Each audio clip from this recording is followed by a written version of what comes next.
warahmatullahi wabarakatuh. Mtazamaji wa Zanzibar Cable Television, nikukaribisha katika kipindi chetu cha Afya Kwanza. Kipindi hiki kinakujia kila siku za kama leo, muda na wakati kama huu. Mimi ni Haji bin Abdallah, na kama ilivyo kawaida kuwa na mtabibu ambaye atakuja kuzungumzia mambo mbalimbali yanayohusu afya ya binadamu, lakini kadhalika na mazingira yaliyomzunguka ili aweze kudumisha afya hiyo, kwa sababu afya ndiyo rasilimali ya kwanza ya mwanadamu.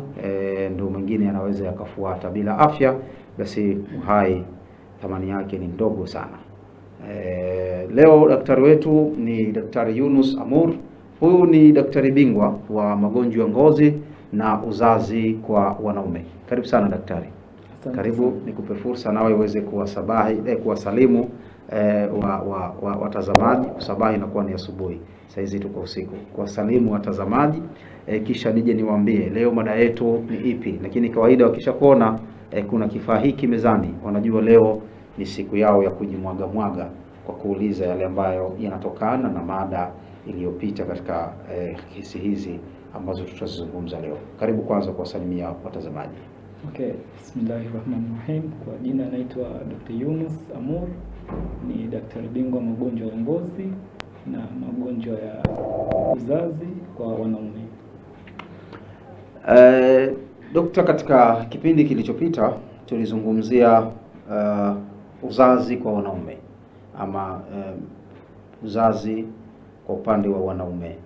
Japo kisha kuzungumza uzazi, hakuna uzazi wa upande mmoja. Mwanaume anaweza kuwa na uzazi vizuri, lakini upande wa pili ukiwa hauko barabara, maana bado itakuwa hatujapata huo tunaouita uzazi.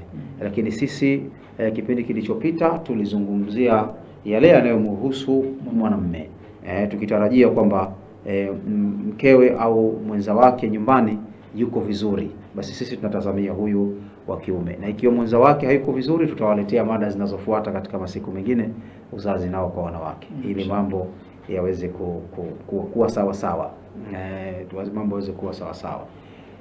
Kwanza Dr. Yunus, nikupe nafasi ya kutupa ya ufupi katika yale ambayo tumezungumza katika kipindi kilichopita, ili yule ambaye atakuwa hakuyadiriki katika kipindi kile wala hakudiriki marejeo ya kipindi, leo ndo anakumbana na hiki kipindi, angalau apate ABC za kuweza kufahamu masuala ya uzazi kwa wanaume. Kisha pale ambapo sisi hatukumuelezea kwa wazi, anaweza akauliza. Jambo hilo linaweza kuwa tumelizungumza katika kipindi kilichopita, au kwa kuuliza yeye ndo tukapata kuzungumza kitu kipya. Kwa hiyo nikupe nafasi kwanza uweze kufanya ufupisho wa yale tuliyozungumza katika kipindi kilichopita. Kisha tutakuja kutoa fursa kwa watazamaji nao kuweza kuuliza. Leo mara nyingi inakuwa ni siku yao, kwa hiyo hatupendi kuwa banabana katika muda wao. Nikupe fursa daktari Yunus. Okay. Kwa muhtasari, mambo ambayo tulijadiliana wa kipindi cha kilichopita kwa ufupi tu, ili kwa faida ya watazamaji, tulizungumzia kwanza uzazi uzazi kiujumla ni nini, vipi tunasema kwa watu wana uzazi na hawa hawana uzazi, wanandoa hawana uzazi. Tukasema kwamba hali ya uzazi kikawaida inategemea wanandoa wawili wakikutana, inategemea ndani ya mwaka mmoja wanaweza mwenza wa kike amebeba ujauzito. Na kinyume chake, watu ambao wanandoa ambao wana changamoto ya uzazi, baada ya mwaka mmoja wakuwa wanaishi pamoja, wameshindwa kupata ujauzito. Kwa mwanamume tunasema huyu ameshindwa kumpatisha mwanamke ujauzito, huyu tutasema ana changamoto za uzazi. Na jambo jingine tulielezea kitu gani kinapelekea hizi changamoto za uzazi, na ajenda yetu zaidi imefocus kwa upande wa mwanamume. Tukasema ni msururu mrefu ambao unaanza toka kichwani, ambapo huko kunatengenezwa vichocheo. Kuna vichocheo ambazo ni hormone. Hormone hizi kazi yake zinaenda kuchochea sehemu zinakotengenezwa mbegu za uzazi kwa wanaume. Kwa changamoto inawezekana ikawa upungufu wa hizi hormone, ama magonjwa ambayo yanaweza kaleta athari kwenye mfumo wa hormone. Changamoto nyingine ni changamoto ambayo ipo ndani ya mfumo wake wa korodani wa uzalishaji mbegu zenyewe. huku hormone vichocheo viko sawa sawa kabisa, havina changamoto yote, lakini tatizo likawa kwenye hizi sehemu ya korodani. Inawezekana ikawa sumu, mfumo accumulation ya sumu ndani ya mwili. Inawezekana baadhi ya madawa, hata baadhi ya dawa za kulevya, watu wanatumia madawa ya kulevya pia inaweza kuleta athari. Vyakula, mtu ambaye anatumia vyakula ambavyo havina lishe bora pia vinaweza kuleta athari. Joto kali, wafanyakazi wa baadhi ya sehemu kama viwanda, sehemu ambazo zinaleta joto si zuri kwa uhuishaji na uzalishaji wa mbegu. Na magonjwa mengine kama yakiwemo magonjwa ya mishipa ya damu ambayo yanaweza kaathiri mfumo wa utengenezaji, ambao ugonjwa maarufu ni varicose.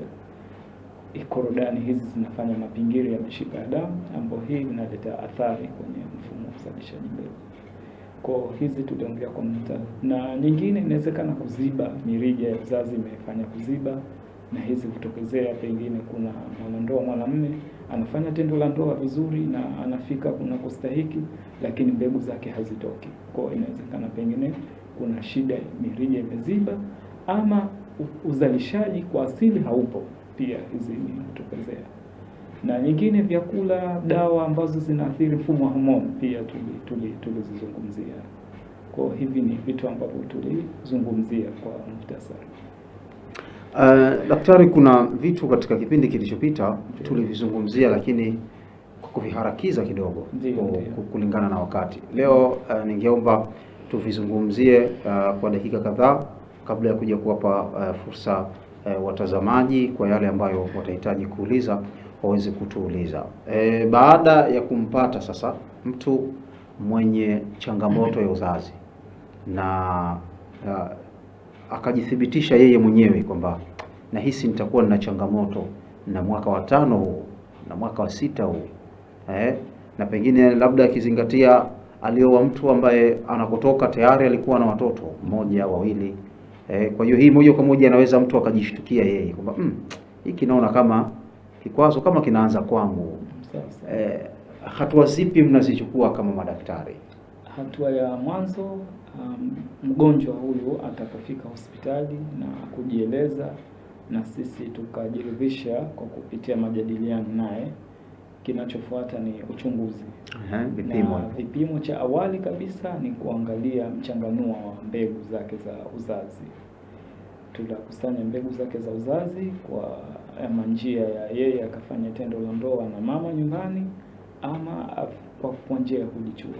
Hapo tutaweza kukusanya zile shahawa, tutakwenda nazo maabara, tutazifanyia uchunguzi na mchanganuo mbalimbali, ikiwemo ile kiwango, ile volume, tunasema wingi wenyewe, wingi wa mbegu, wingi wa zile shahawa, pia ni indication ya huyu mtu uzazi anao ama hana. Tutaangalia ile kiwango, quality yake kwa muonekano tu wa jicho. Baadaye kwa kutumia microscope, darubini hizi, pia tunaenda kuangalia details, yani mambo mengi zaidi, ikiwemo quality ya mbegu, wingi wa mbegu na uwezo wa mbegu kuweza kutembea vizuri. Kwa hichi ni kipimo cha awali na kina masharti nacho. Sharti la mwanzo, hatuwezi kutoa conclusion kwa mgonjwa kwa kipimo kimoja. Lazima tupate vipimo walau viwili, kwa sababu binadamu siku hazifanani. Hatuwezi leo umekuja umefanya kipimo tukakwambia tu wewe huna uzazi. Hii haipo. Walau tupate vipimo viwili tofauti, yani zilifanyika siku tofauti. Na sharti jingine, mwanababa awe hajafanya tendo la ndoa walau kwa uchache siku 3 hadi 5 kwa uchache. Hii inasaidia kupata ile matokeo halisi. Sababu kama amefanya tendo la ndoa jana, leo akija akifanya uchunguzi, hawezi uchunguzi ule kwa uchunguzi sahihi. Umenitisha kwa daktari katika hili swala la kwamba anatakiwa alau awe ana siku 3 nyuma hajafanya tendo la ndoa. Na nikikumbuka maneno yako nyuma kidogo katika hapa leo, tuna vipimo tunapima kupitia mbegu ya uzazi. Ndio. Ima akatembee na mama atuletee au kwa njia ya kujichua. Hapo tutapata vipi siku 3 wakati ameshakwenda kutembea jana yake na vipimo ndio tumepata leo? Hapana. Hivi vipimo vinakuja, yani leo unakwenda bwana, unatakiwa kukusanya hizi shahawa zako. Ndio.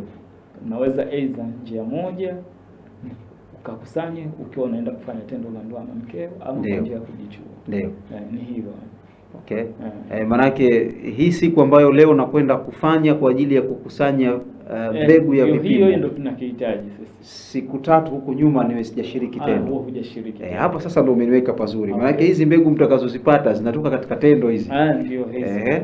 Hata kwenye tendo muhimu sisi tuzipate Ndio.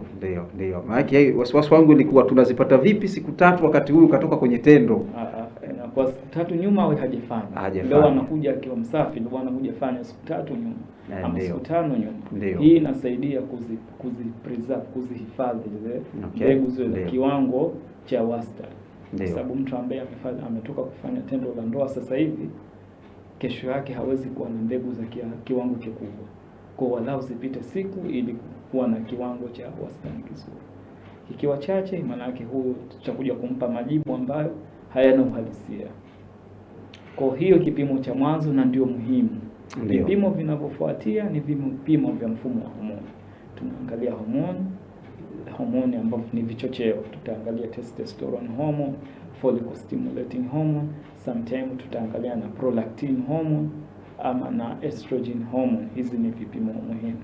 Na chengine tunachoangalia ni ultrasound. Ultrasound ni kipimo hichi kinapima. Maarufu ultrasound ni kipimo maarufu. Lakini hichi ultrasound hii itakuwa ni sehemu ya korodani. Kuangalia uzima wa korodani. Je, hizi korodani zake ni nzima, ziko vizuri, zinaweza kuzalisha ama haziwezi? Je, zina magonjwa ama hazipo? Kwa hiyo hivi ni vipimo vya awali. Vipimo vitavyofuata vitategemea na majibu ya hivi vipimo ambavyo vya awali. Lakini huu ni uchunguzi wa awali kabisa mgonjwa ambao tunafanya. Tumeshapima na tumegundua kwamba mgonjwa wetu ana tatizo hili. Maanake tumejiridhisha kwamba mgonjwa wetu kutokana na tatizo alonalo hawezi kupatisha ujauzito kitabibu. Ndio. Hatua gani tunachukua katika kumsaidia tiba? Haya. Kwanza si aghlabu kumwambia mgonjwa kwamba wewe huwezi kumpa mtu ujauzito. Labda tunaweza kumwambia huwezi kumpa ujauzito mtu kwa njia za kawaida. Kwa sababu ili mtu aweze kumpa ujauzito mtu, alau ukiwa na mbegu moja, hii inaweza ikatumika kumpa mtu ujauzito. Kwa hiyo si aghlabu kutokea mgonjwa aina hiyo. Kama korodani anazo, manake walau basi mbegu japo moja inaweza kuzaliwa. Sema kinachoshindikana ni zile tekniki za kuipata ile. Kwa hapa kwetu sasa hivi Zanzibar hatuna huduma ya aina hiyo. Lakini at least mgonjwa tunamwambia pengine tumeona vipimo vyako na kwa hali ya kawaida pengine una upungufu wa mbegu. Huyu tunaweza tukamshauri na tukampa dawa. Zipo dawa ambazo ni katika supplements zinasaidia kuhuisha uzalishaji wa mbegu. Ama wewe una upungufu wa vichocheo, hizi hormone. Kwa huyu tutampa hormone replacement. Tutampa dawa ambazo hizi zinaenda kufanya kazi kama hormone na vinaenda kusaidia kuchochea. Pengine baada ya miezi 6 tukimfanyia uchunguzi tena tutaona kuna mabadiliko yamesaidia. Ama wengine tutawaambia kwamba wewe ili uweze kuzaa inabidi upate uzazi kwa njia hizi za kisasa za teknolojia za kupandikiza. Kwa pia mgonjwa tutamshauri. Ama wengine tunaweza kuona kila kitu huyu kipo sawa. Huyu pengine anahitaji kitu tunaita antioxidant, kuondoa sumu. Manake miili yetu inafanya kazi toka tunapozaliwa. Kwa kadiri ikifanya kazi unatengeneza sumu zile, ukusanyikaji wa sumu unaweza unaleta athari pia kwenye mbegu zako za uzazi. Kwa mgonjwa aina huyu tunampa tu supplement ambazo ni antioxidants. Mwingine tunamwambia bwana, kula vyakula vya aina hivi. Hizi ni katika nutritional therapy. Kwamba bwana, kuna vyakula hivi, kawaida vyakula hivi ni dawa. Sisi huwa tunakula tu kwa ajili ya ladha na kuondoa njaa, lakini vipo vitu ndani ya vyakula mbalimbali vinapatikana kwenye jamii zetu, vina faida moja ama nyingine kwa ajili ya pia na afya ya uzazi. Kwa mgonjwa pia tunamfundisha nini chakula na nini cha kukiacha. Pia tunamwambia kwamba hichi si kizuri bwana. ina haja, wewe umri ushakwenda, si lazima upate ladha hizi. Wewe fanya kula chakula hichi kwa ajili ya afya yako. Kwa hizo ndio katika njia kubwa tunazotumia kwa ajili ya kutoa matibabu ya aina hizi. Daktari, tunaelekea katika mfungo siku chache kutoka leo. Ndio. Na kwenye mfungo bwana, tunakula mavyaka mingi kuliko katika siku za kawaida. Bila shaka. Maanake kinyume chake tulitegemewa tuwe tunapunguza kula, bajeti ibanike. Wallahi. Lakini kipindi hiki wazee wanaandaa bajeti maalum na inakuwa kubwa kuliko katika miezi ya kawaida. Ndio. Ili kuweza kukimu yale mahitaji ya nyumbani. Muda mwingine zile roho za kufunga. Imehitaji hiki, imehitaji. Pengine hivi vyakula tunavyokula vingine si sahihi kwa lishe ya uzazi. Haswa kwa mwanamume. Sasa tunamshauri nini au tunamwambiaje mwanamume katika hili swala la lishe? Tumezungumza swala la lishe hapa. Ndio. Kuna vyakula vinakwenda kuathiri mfumo wa uzazi. Lakini kuna lishe zinakwenda kuimarisha mfumo wa uzazi. Hebu tubaki kwanza hapa kwa dakika kadhaa.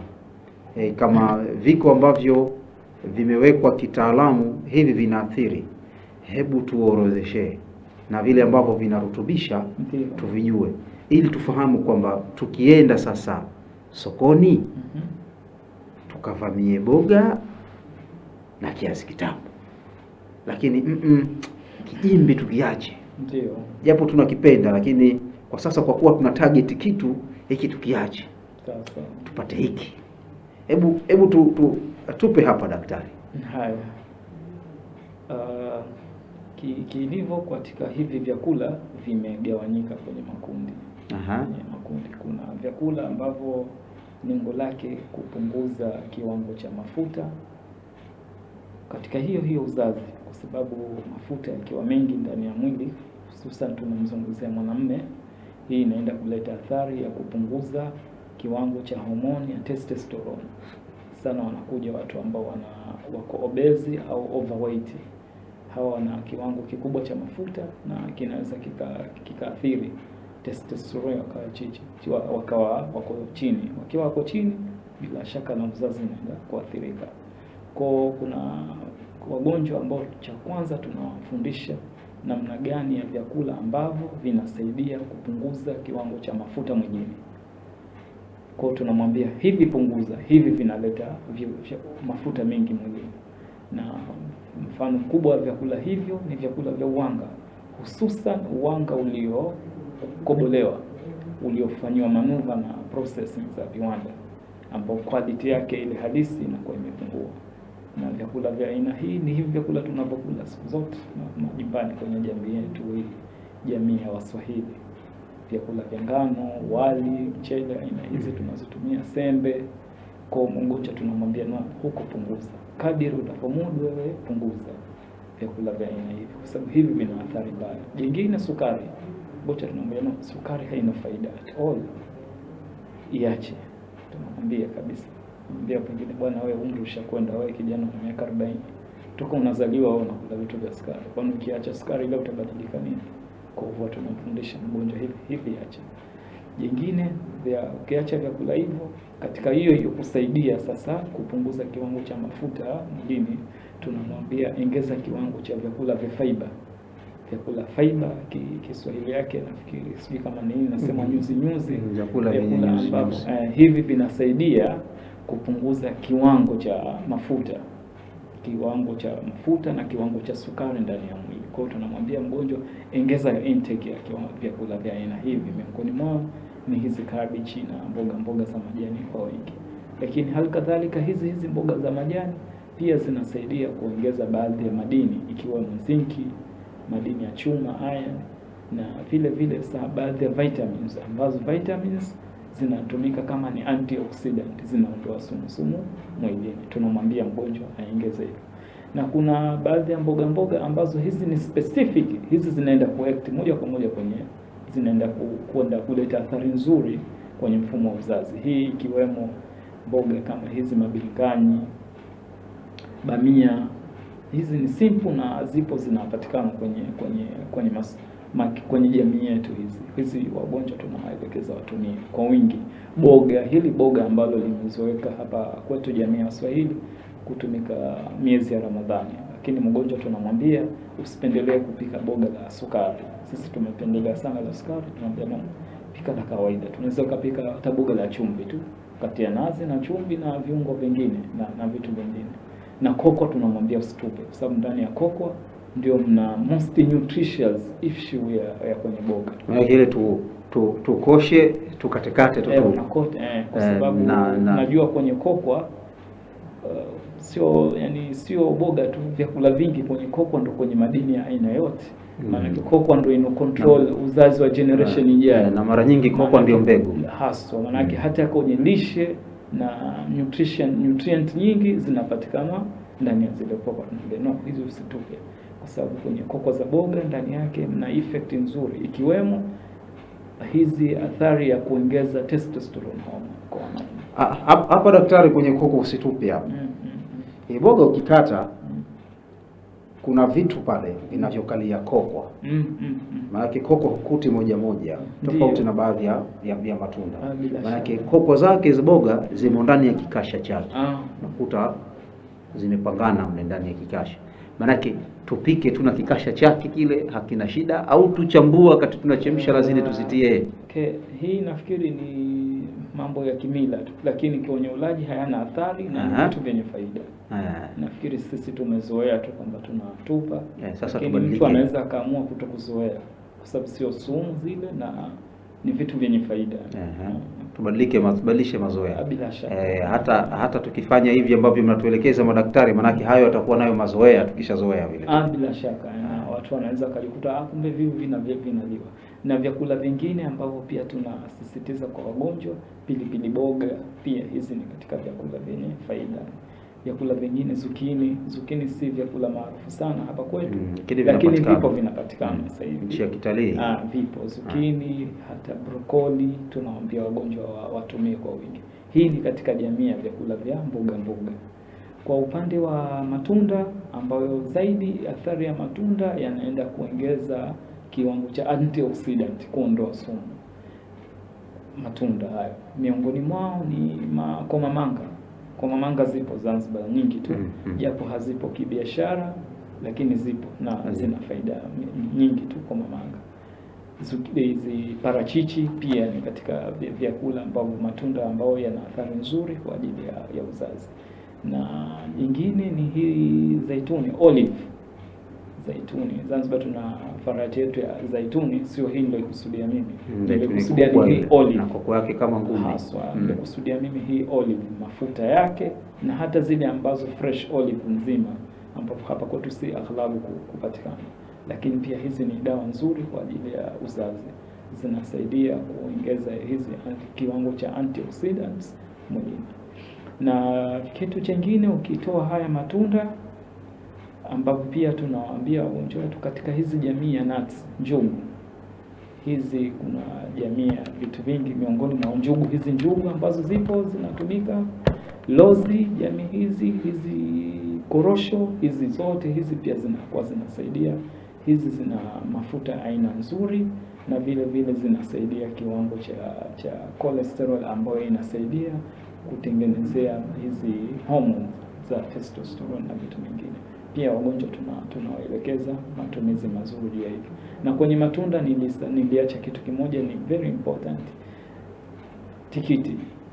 Tikiti lina kiwango kikubwa cha zinki.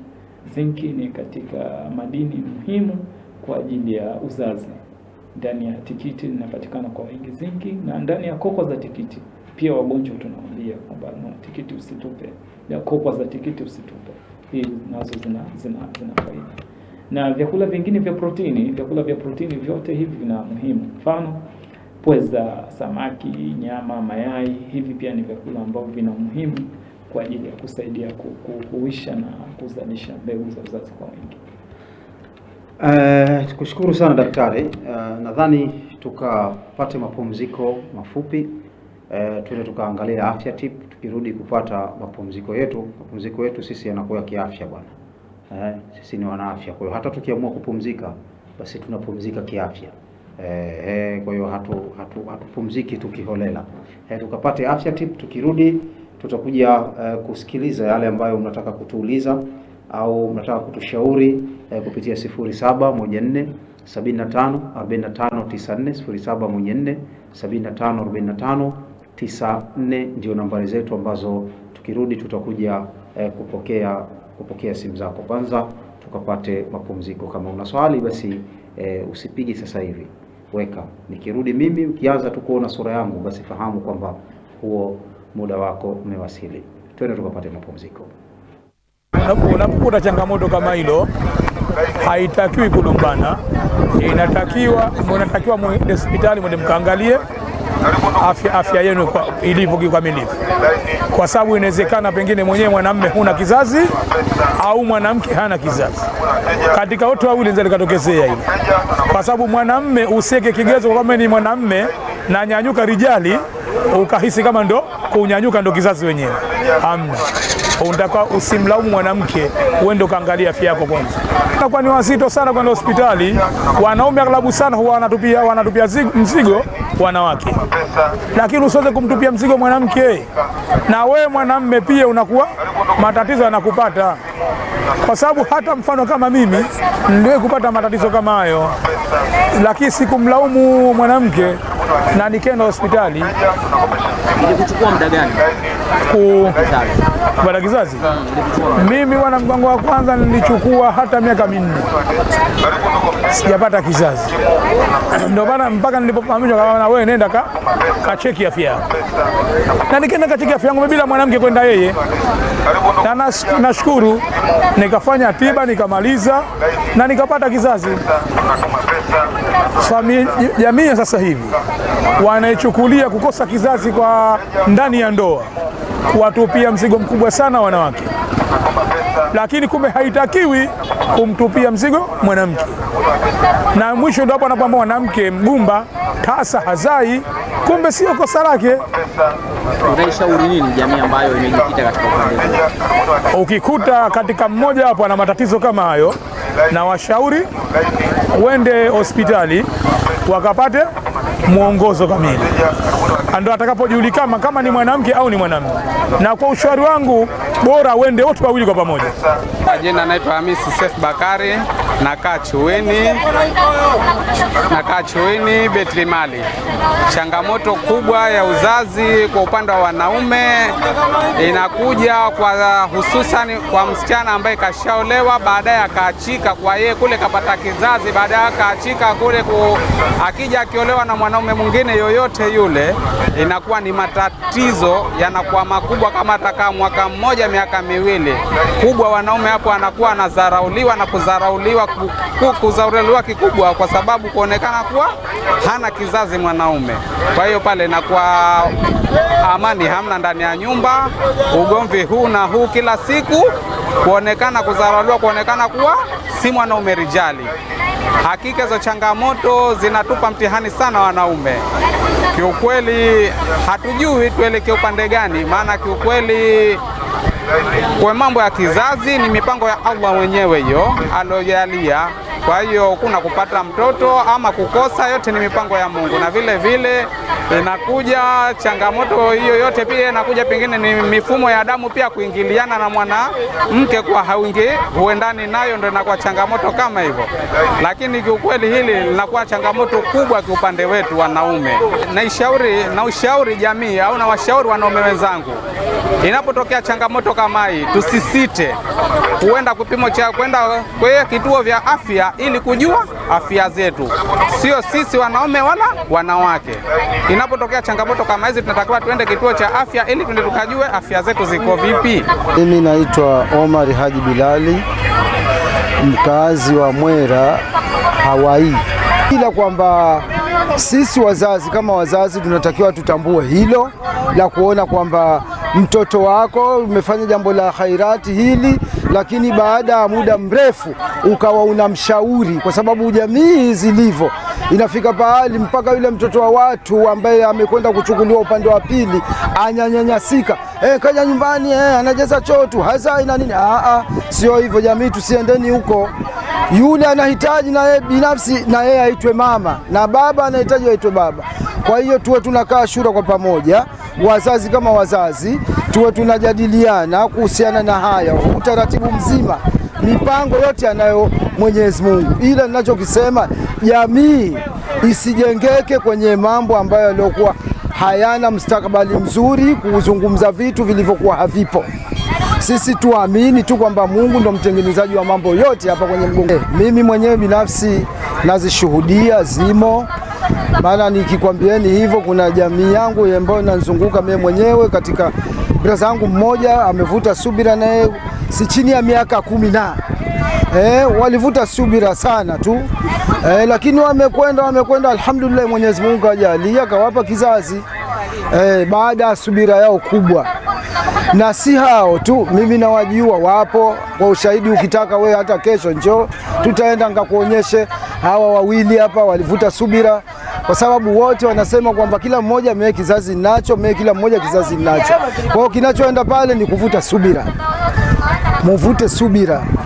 Labda saa kheri, Allah yuko kwenye majaribio kwa upande wenu. Naam, mababa hao wakielezea kwa hisia kabisa namna gani tukio la kukosa uzazi kwa wanaume linavyoweza kuathiri. Kila mmoja akazungumza kwa mitazamo yake, lakini wote walibakia katika mlengo mmoja, kuonyeshwa au kuonyesha kwamba swala la ukosefu wa kizazi si ulemavu, si ulemavu, ni majaliwa. Maana wote wameebezi katika kujaliwa, na hakuna ambaye analaumiwa katika ukosefu wa kizazi. Hiyo mara nyingi kwenye ukosefu wa kizazi wanawake ndio wanakuwa wanabebeshwa ule mzigo, kwa sababu wanaonekana wao kwamba ndio wanaobeba kile kizazi chenyewe. Lakini watu wanashindwa kufahamu kwamba hiki kinaanzia kwa mwanamume. Changamoto ziko katika pande zote mbili. Mtazamaji, hii fursa sasa ni ya kwako. Unaweza kutupigia simu kupitia 0714 75 45 94, 0714 75 45 94 ndio nambari zetu ambazo unaweza kutupigia nasi tukaweza kupokea simu yako ukatuelezea katika yale ambayo yatakuwa unahitaji fafanuzi kwa siku ya leo. Daktari, huku tukisubiri simu ikiwa zitapigwa, tutakatisha haya ambayo nayazungumza mimi au nayauliza, tutakwenda kupokea simu, kwa sababu hii fursa sasa ni yao. Mimi nachombeza kwa ajili ya kusubiri yale ambayo wao watayauliza. Kuna vitu daktari, mimi vinanikanganya, vinanipa ukakasi. Hili swala la kudumu katika tendo na swala la kizazi. Kuna watu wanahisi kudumu katika tendo kwa muda mrefu ndiyo kizazi. Manake huyu ndo rijali, manake wanahisi ni mtu ambaye shababi, na huyu ambaye yeye akienda muda mfupi tayari kafikia katika safari yake, anatazamwa kwa jicho la kudharaulika katika jamii, kana kwamba manake huyu hayuko sawa kwenye masuala ya ujana dume. Hebu tuweke sawa haya mambo, yanafuatana, ni mambo mawili tofauti, na kipi ndiyo hasa kinachotafutwa katika hili? Okay. Kabla hujajibu daktari, nisema kwamba yangu anaweza kukatishwa ikiwa yataingia wasikilizaji. Okay. Wao ndio walengwa. Asalamu alaykum wa rahmatullahi wa barakatuh. Unaweza kutuambia ni sauti ya nani na unapiga simu kutokea wapi? Naitwa Abubakar kutoka Mombasa. Karibu sana Abubakar kutokea Mombasa. Tafuta jamaa hapo kuhusu unapiga tendo la ndoa pale kimoja, inakuwaje pale? Uulize kwa utaratibu mzuri ndugu yangu Abubakar, tuweze kukufahamu taratibu. Pale tendo la ndoa unapiga kimoja, inakuwaje? Maana ndio swala ambalo kumbe nimeliuliza mimi hapa. Asante, umefahamika bwana. Umefahamika hapo. Natumia hilo alilotumia yeye. kuweka istilahi ya swala, kwa sababu ametumia istilahi ya sitiari hapa. Hii kimoja tunaichukua, hii ndio itatusaidia katika kuficha ukali wa neno. Okay. Daktari, tuanze na hili. Okay, sawa. Nadhani hili linaendana na lile nilolizamia. Linalingana. Linalingana. Yeye katumia kimoja, lakini mimi nimetumia muda mfupi. Inawezekana hiki kimoja lakini kikachukua dakika 40. Lakini hebu kwa pamoja yajumuisha ya maswala, alafu hebu tuambie kiuhalisia uzazi ni kitu chengine. Na urijali wa kuweza kuhimili tendo la ndoa ni jambo jingine. Jamii ina confuse, inachanganya vitu hivi, inaweza ikamhukumu mwanamume ambaye hazai kwamba ni mwanamume ambaye si rijali, ikamhukumu hivyo, na yule mwanamume kudharaulika, wakati kumbe ni vitu viwili tofauti. Yupo mtu ambaye anaweza yeye akadondosha tone tu la shahawa ndani ya sekunde tu moja tu akadondosha na akaweza kumpa ujauzito mkewe. Huyu kitafsiri ya kawaida, maana yake huyu urijali wake katika kufanya tendo la ndoa uko chini hafifu, lakini anaweza kumpa mtu ujauzito. Na kuna mwanamume yeye anaweza akatumia hata saa nzima mpaka ikachosha, lakini pia akashindwa kumpa mtu ujauzito. Kwa hii jamii inatakiwa ielewe vitu hivi ni vitu viwili tofauti. However, kuna mafungamano kwenye sehemu ndogo tu kwenye mfumo kama mfumo wa homoni. Mtu ambaye urijali wake upo hafifu anaweza ana changamoto kwenye mfumo wa homoni ambao naye anaweza kuona athari kwenye mfumo wa uzazi. Lakini kiuhalisia ni vitu viwili tofauti. Na jamii inatakiwa ielewe hivyo. Mfumo wa uzazi ni mwingine na mfumo wa kuweza kushiriki tendo la ndoa ni mwingine. Asante sana. Kushukuru. Hebu tukamtazame na huyu. Asalamu alaykum wa rahmatullahi wa barakatuh.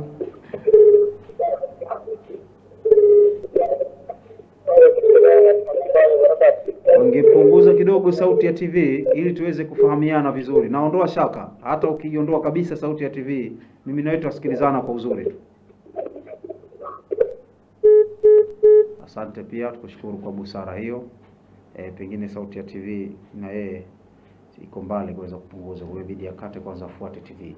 Lakini bado tunakushukuru kwa kuweza kushirikiana na sisi. Na inatoa tanbihi kwa wale ambao watapiga simu, basi wapunguze sauti za television zao ili tuweze kusikilizana kwa uzuri, kwa sababu ikiwa sauti iko wazi ya TV ama iko juu na simu yako na tupigia sisi, mawimbi yanaingiliana, tunakuwa hatupati kuwa na uelewa wa kutosha baina ya sisi na wewe. Kwa hiyo hapa mwingine.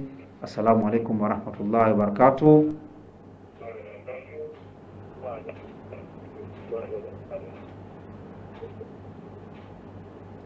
Kwenye line. Assalamu alaikum. Wa alaikum salaam wa rahmatullahi wa barakatuh. Naam, ni sauti ya nani kutokea wapi? Naitwa Khalid kutoka Fuoni Kibondeni. Karibu sana Khalid kutokea Fuoni Kibondeni. Tatizo naomba kumuuliza dokta, kwa mtu unaweza ukaenda kwenye safari yako lakini unatumia muda mrefu sana, lakini unaenda mara moja tu na kwa tatizo hili. Asante sana.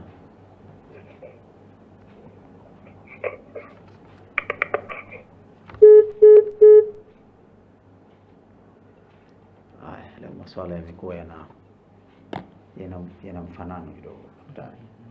Tayari hili swala ambalo wengi linawachanganya, kwa sababu ni vitu ambavyo vinaleta mkanganyiko kwenye jamii. Information nyingi ambazo nyingi zao hazina usahihi. Ameuliza kwamba mtu anakwenda kwa muda mrefu lakini kwa mara moja. Tatizo nini? Hili sio tatizo. Tendo la ndoa, jamii imeaminishwa kwamba lazima dakika ziwe kadhaa, kitu ambacho sio sahihi. Wanandoa wanaweza wakafanya tendo la ndoa ndani ya dakika 2, 3, 6, 10, 20, 30. Lengo la msingi la tendo la ndoa ni furaha baina ya pande mbili ziridhike. Ni hivyo tu. Akiwa anaweza kufanya tendo la ndoa dakika 3, pande zote mbili zikafurahia na kuridhika, hakuna dhambi, hakuna tatizo. Na wanaweza mtu akafanya tendo la ndoa dakika 40, lakini ikawa hakuna hata maridhiko baina ya pande mbili. Hili ni tatizo, na watu hao watatakiwa waje hospitalini wasaidiwe. Kwa nikimjibia ndugu muulizaji kwamba hili halina tatizo. Tatizo linakuja ikiwa hakuna kuridhika baina ya pande mbili. Hata wewe huyo ambaye anafika dakika 40 pia anaweza akashindwa kuridhika. Dakika 40 ni nyingi. Himili vipi dakika 40? Hii ni kitu ambacho hakiingia akilini na hatujui watu wamezipata wapi taarifa za aina hizi. Dakika 40. Hebu ngoja tupokee hii kwanza. Haya tunaweka baadaye, tutazungumza katika vikao vyetu. Kwenye line, assalamu alaykum wa rahmatullahi wa barakatuh. Wa alaykum salaam wa rahmatullahi wa barakatuh. Mimi naitwa Muhammad Bakari Machano. Karibu sana Muhammad Bakari Machano. Kutokea wapi? Natokea maeneo ya Kijiji Zanzibar. Karibu sana. Swali langu ni kwamba nataka kujua namna gani kiwango cha mawazo, depression zinaweza zika-affect nguvu pamoja na muda wa kufanya tendo la ndoa. Asante sana. Asante. Msongo wa mawazo daktari. Okay. Unaathiri vipi? Una athari gani mbaya katika kukutana na mwenza? Ima iwe katika kuzalisha, ima katika kuchochea uzazi, ima katika kufurahia tendo, ima katika kudumu. Okay. Muulizaji naye ameuliza swali yale zaidi, amefocus kwenye tendo la ndoa, sio kwenye uzazi. Pamoja na stress. Lakini kuhusu athari ya msongo wa mawazo, stress na vitu vingine kwenye tendo la ndoa, vina athari kubwa. Sisi tulizungumzia uzazi, hatukuzungumzia tendo la ndoa. Lakini tukizungumzia tendo la ndoa nalo linaanza kwenye ubongo. Maana yake saikolojia na mental ina nafasi kubwa kwenye tendo la ndoa. Kama ulivyo uzazi. Tofauti, kuna tofauti kidogo. Uzazi zaidi ni biology. Yaani uzazi ni control ya hormone kibiolojia. Lakini hii ni mental, tunazungumzia mfumo wa kiakili. Mfumo wa kiakili maana yake huwezi ukauona direct ni huo, lakini hii ni mental effect. Hii ina athari kubwa. Kwa sababu tendo la ndoa linaanza kwenye brain. Tunasema tendo la ndoa halianzi kiunoni. Linaanza kwenye kichwani. Maana yake lazima uwe mental okay. Ukiwa na msongo wa mawazo, hususan kwa mwanamume, kwa sababu mwanamume yeye kwenye tendo la ndoa yeye ni active partner. Akipata disruption ndogo tu ya kimsongo wa mawazo, akiatukana tu, sometimes mwenza tu kakwambia, bwana wewe kesho kama hujaamka na ada ya watoto hapa mimi sikai, basi mwanamume huyo anaweza kumshamburuga wote moja kwa moja. Kwa hiyo athari ni kubwa kwenye athari ya mfumo yani msongo wa mawazo na stress ni kubwa kwenye performance ya tendo la ndoa. Naam, bado fursa tunayo kupitia 0714 75 45 94 0714 75 45 94 na dakika hapa za kutosha, takriban dakika 10 au zaidi, ili kuendelea kusikiliza simu za watazamaji, lakini vile vile na kuhakikisha kwamba wanauliza yale ambayo yatakuwa yanawatatiza. Unajua daktari, ili swala la masuala ya uzazi, hasa ukiwa unagusa katika upande wa wanaume, inakuwa kidogo ni swala nyeti. Bila shaka. Ni swala nyeti. Pengine kuna mtu anajiuliza maswala nyumbani peke yake, akiwa anasema nipige niulize hili. Hapana. Ni kweli. Hapana. Ukihisi unataka kuuliza lakini hutaki kujitambulisha, pia fursa hiyo unayo. Ukitukuuliza nani kutokea wapi, wewe sema tu kwamba naomba niingie katika swala moja kwa moja. Tukuruhusu ili uweze kuuliza. Na sisi wanaume, hebu daktari hapa tuweke sawa. Na tuambie sababu zipi hasa wanaume zinazoturejesha nyuma kufuatilia masuala ya afya ya uzazi hata baada ya kujitambua kuwa sisi tuna changamoto. Kwa sababu okay. Nauliza daktari kwa sababu leo hii nimepata jambo moja, nimepata kesi moja katika mazungumzo tulikuwa tukizungumza. Nimepokea mazungumzo ya kwamba kuna mtu alioa akaa na mkewe takriban miezi kadhaa bila ya kumwingilia, na sikuwa hataki, anataka lakini anashindwa. Manake kiungo kinashindwa kuhimili shughuli husika, kuhimili tendo. Kanyamaza kimya, alafu akachimba na mkwala. Ole wako useme. Alafu hebu tuambie daktari hapa, haya hutokana na nini kwa wanaume? Nahisi Kabla huja nijibu mimi, okay. Pengine kuna mtu anataka kuuliza zaidi. Huyu hapa kwenye line. Asalamu alaykum. Haya, amekata simu. Okay, nahisi kwa sababu ya hili culture, mazoea culture yetu, kwamba mambo haya tumeaminishwa kwanza ni mambo nyeti, na mambo haya ni mambo yanayo define urijali wa mtu. Hii ni kwenye jamii yetu. Tukienda kwenye jamii nyingine, wapo mambo haya yanakuwa disclosed vizuri na watu wanakwenda hospitali na wanapata msaada, lakini kwa kwetu haya ni mambo ambayo yamekuwa yako very sensitive, ni asiri mno. Maana yake mwanamume anashindwa, anajua mimi nikienda vile tu jamii itanihukumu pengine. Na hii ni sababu.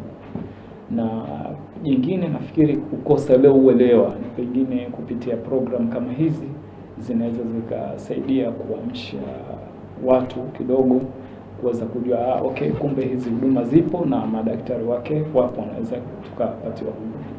Na hiyo ndo sababu kubwa. Lakini kiuhalisia hakuna sababu ya msingi watu kuficha. Haya ni mambo ya kawaida kama alipo magonjwa mengine.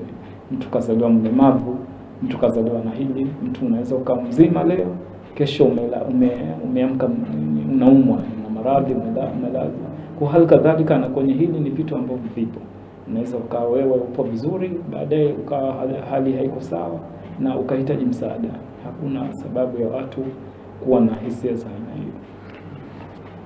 Daktari, hebu tuweke sawa katika suala la kuzaliwa kwa mbegu za uzazi kwa mwanamume. Mwanamume ana kikomo cha kuzalisha mbegu za uzazi? Mwanamume hana kikomo. Anaweza, hata mwanamume akiwa na miaka 90 anaweza kuzalisha mbegu na anaweza kumpatisha mtu ujauzito. Mwanamume hakuna kikomo. Sema kadiri umri ukienda uwezo ule unapungua. Manake mwanamume wa miaka 50 ama 70 uwezo wake hauwezi ukawa na kijana wa miaka 20. Lakini kikomo hicho hakipo. Mwanamume anaweza kuzalisha hata wanawake 90, mwanamume anaweza kufanya hivyo. Na bado akazaliwa mtoto mwenye afya kamili. Bila shaka ni vitu vinawezekana. Ikiwa kapatikana huyu ambaye nimemzungumzia mimi, kiungo chake kinashindwa kuhimili vizuri, yani kukaa katika mkao wa kula vizuri, na naamini kwamba kiungo kikiwa katika hali ile ndio tutakuwa uzazi tushaukosa hapo. Huyu tiba yake hasa ni nini kwa upande wenu? Tiba yake, la mwanzo lazima kwanza tujue chanzo cha msingi. Hapo tutahitaji interview kubwa tuzungumze naye, kwa sababu hapo kunahusisha mambo mengi. Kuna moja ile nilizungumzia mental, shida ya psychological issue, na kuna moja biological issue. Kwa hiyo kwanza tujadiliane naye, na history itaanza mbali, toka history yake ya utotoni alikuwa yupoje, hali yake, history ya kubalehe kwake, pia inabidi tumdadisi kubalehe kwake. Je, alishawahi kufanya hili tendo kabla ama hajawahi? Mambo mengine hizi sexual behavior nyingine kama kujichua, kuangalia pornography, mahusiano yake na watu wengine, mamiliano, kama ana girlfriend, ana mahusiano na wanawake wengine, vyote hivi vitahusisha. Maana lazima kwanza tujue shida ipo wapi, kama whether shida ni psychological ama shida ni kibiolojia. Na ikibidi vile tutafanya uchunguzi wa vipimo vya damu hizi, kuangalia mfumo wa damu, vyote hivi, kwa sababu urijali ni uwezo wa kusupply damu kwenye uume, hakuna jingine. Na swala la kujichua linaweza likawa ni kitu hatarishi katika uzazi, manake umegusa hapa na ili vijana ili wanadini nalo sana hili. Sio hatarishi, isipokuwa kuna athari zaidi ya kisaikolojia kwa mtu ambaye anafikia hatua yuko obsessive, anaweza kaleta athari ya kisaikolojia na kuweza kuathiri mfumo wa tendo la ndoa la kawaida, lakini otherwise sio jambo ambalo lina athari moja kwa moja kwenye uzazi. Tukushukuru sana daktari. Kabla ya kufunga kipindi, niko kupatia dakika kadhaa za kufanya majumuisho ya jumla yale tuliyozungumza katika siku ya leo, pengine na baadhi ya masuala ya ukakasi ambayo watu wamekuwa pengine wana wasiwasi nayo, ili tuweze kufunga kipindi chetu. Kiujumla kuhusu afya ya uzazi, matatizo haya yapo kwenye jamii kama yalivyo matatizo mengine ya kiafya. Watu hawatakiwi kupanic ama kuvunja ndoa zao kwa sababu ya issue ya uzazi. Nafasi ipo ya kwenda hospitali na zipo njia ambazo wanaweza wakasaidiwa na kuelekezwa. Kwa hiyo wananchi na jamii wanakaribishwa wasisite kutumia fursa hii. Na jingine ambalo ni jambo la muhimu, wananchi wanatakiwa waelewe uzazi ni kitu chengine na urijali ni kitu chengine. Hivi ni vitu ambavyo vinatofautiana, havina mahusiano na hakuhitajiki watu kuhukumiana kwenye masala haya ndoa. Nafikiri hayo ni mambo muhimu, jamii inahitaji kuelewa. Naam, mtazamaji, natumai umeweza kumuelewa daktari vizuri, lakini kama tatizo lako umehisi ni kikwazo pengine kuweza kuelezea hapa moja kwa moja, basi unaweza ukamtafuta daktari kwa 0776 05 04 64. Mekiuka kidogo utaratibu, hatutakiwi kutoa nambari za madaktari, lakini baada ya kushauriana naye nimeamua nifanye hivi. Wengine anaweza kuwa anaathirika, lakini kama tulivyozungumza awali, haya maradhi ni asiri. Lakini kuna mtu atakuwa na kitu lakini anaona awacha nife na tai shingoni, pale siulizi. Unaweza ukamuuliza daktari kwa ajili ya msaada zaidi kwa 0776 05 04 64. Shukrani za dhati kwa kila aliyeshiriki. Niwashukuru sana ndugu zangu nyuma ya kamera, nikushukuru sana Juma Kado Siwa, lakini bila kumsahau Saif Khator. Pia leo nimeona hapa tumechomoza pua kwa ajili ya kutupa msaada katika kipindi chetu hiki cha Afya Kwanza. Nashukuru sana Zanzibar Outreach Program ZOP kwa kuwa nasi bega kwa bega katika vipindi hivi. Wao ni waandaaji wakubwa na vile vile wana mchango mkubwa katika kutusogeza mbele katika vipindi hivi na kuweza kutuitia madaktari kila tunapowahitaji, na itakuwa mtovu wa shukrani kama nitashindwa kumshukuru daktari. Daktari, nakushukuru sana. Kushukuru sana na umefanya jambo jema sana. Hii baki katika mezani yako ya matendo yako mema. Na tukumbuke kwamba tulikuwa tunaye Dr. Yunus Amur. Huyu ni daktari bingwa wa magonjwa ya ngozi na uzazi kwa wanaume. Na mimi ni Kwagaye ni Haji bin Abdallah. Kutoka leo hadi siku nyingine, nikutakie utazamaji wa vipindi vilivyosalia. Asalamu alaykum wa rahmatullahi wa barakatuh. Kesho nayo siku. Asante daktari. Shukrani.